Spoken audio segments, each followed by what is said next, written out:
ohutushoiu kursus on uus naiskodukaitse kursus, mis siis on edasiarendus igapäeva turvalisuse kursusest ning sellel kursusel me siis räägime, kuidas tulla toime erinevates tava- ja ohuolukordades.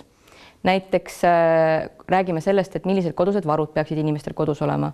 Siis me räägime sellest, kuidas oma kodu ja vara siis kaitsta varguste eest, millised ohud meid varitsevad kodus, näiteks katkised elektrijuhtmed, siis õpetame elementaarseid oskusid, kuidas tuleõnnetusi ennetada ning kui on ka õnnetus juhtunud, kuidas neid siis lahendada, kuidas kustutada tuld tuletekiga või siis tulekustutiga.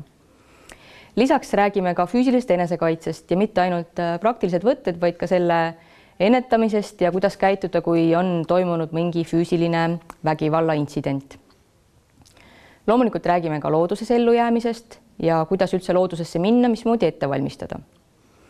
Väga oluline osa on ka siis enesekaitsest infokeskkonnas ehk siis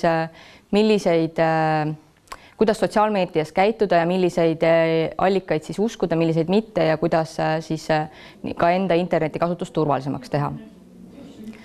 Samuti räägime ka relvakonfliktist käitumisest juhistest, et kuidas, kui on kas siis siseriiklik või riikidevaheline relvastatud konflikt, et millised on siis meie käitumise juhised sellega toimetulemiseks. Samuti räägime sellest, et kui on näiteks massikogunemised, mismoodi siis käituda, kui oled sattunud rusude või varingute alla, millised on siis nii-öelda siis elementaarsed oskused või vajadused ning lõpuks räägime ka kõigest sellest, kuidas see kõik kokku võtta, mismoodi seadusandlusega see seotud on ning millised õigused, kohustused ja piirangud meil olemas on. Ühel päeval loodame, et suudame siis koolitada ka lisaks naiskodukaitsjatele ühiskonda laiemalt.